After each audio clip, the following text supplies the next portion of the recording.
اعوذ باللہ من الشیطان الرجیم بسم اللہ الرحمن الرحیم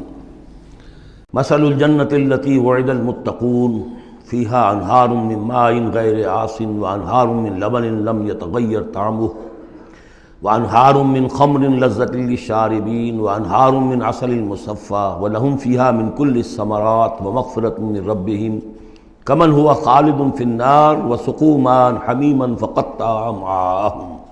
صدق اللہ العظیم۔ مثال اس جنت کی جس کا وعدہ کیا گیا ہے متقیوں سے، اس میں نہریں ہیں پانی کی جن میں کوئی بو نہیں، اور نہریں ہیں دودھ کی جس کا ذائقہ تبدیل نہیں ہوتا،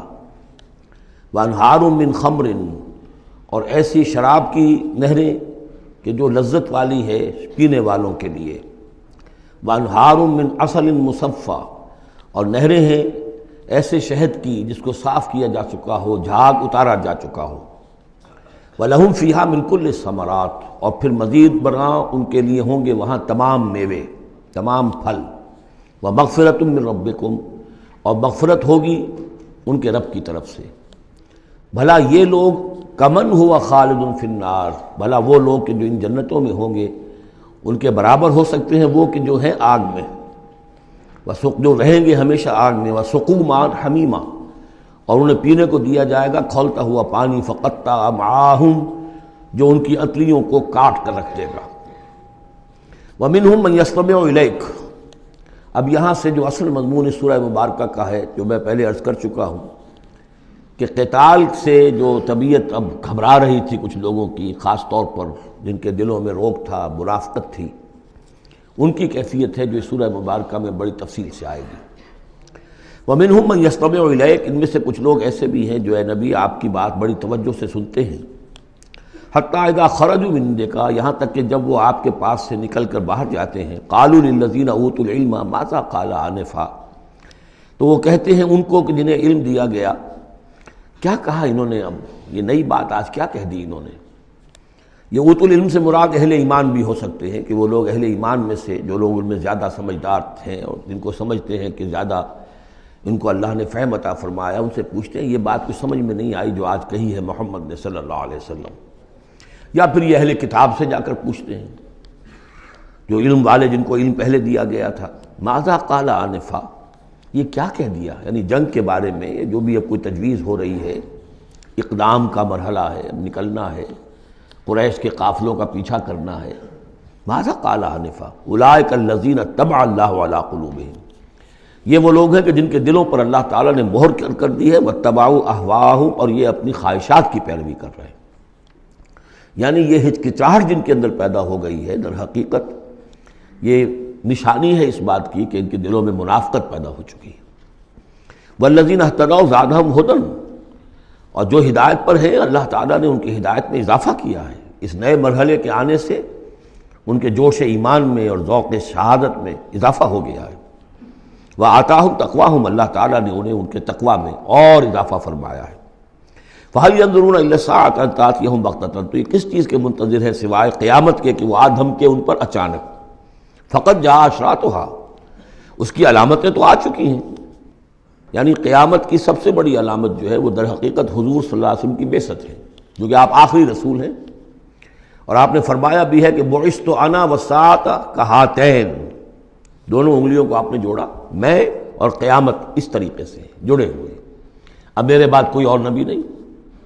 انا آخر المرسلین وانتم آخر الامم، میں آخری رسول ہوں تم آخری امت ہو، تو اب آپ کی بات تو قیامت ہی آنی ہے۔ فَأَنَّىٰ لَهُمْ إِذَا جَاءَتْهُمْ ذِكْرَاهُمْ،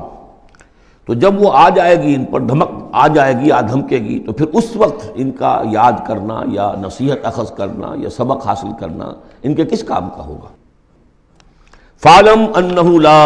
إِلَٰهَ إِلَّا اللَّهُ وَاسْتَغْفِرْ لِذَنبِكَ، بس جان لو کہ اللہ کے سوا کوئی معبود نہیں، اور اپنی خطاؤں کے لیے اللہ سے استغفار کرو۔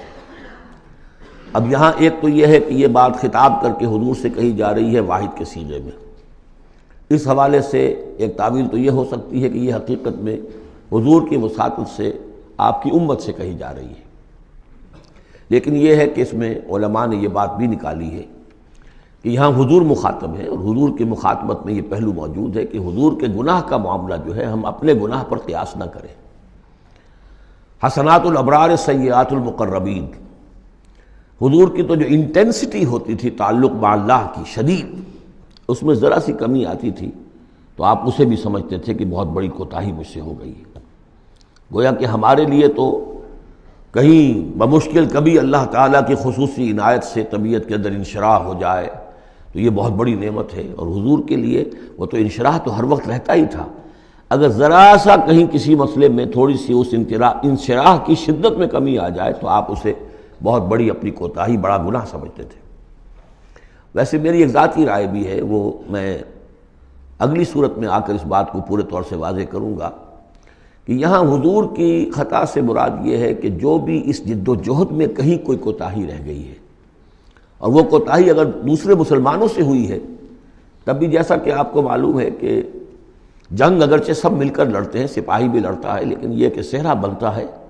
تو جو کمانڈر ہوتا ہے، سپہ سالار ہوتا ہے، فتح اس کے کھاتے میں جاتی ہے۔ اسی طریقے سے شکست ہو جائے تو شکست کا جو کلنک کا ٹیکہ ہے وہ بھی ظاہر بات ہے کہ سپہ سالار کے ماتھے پر لگے گا،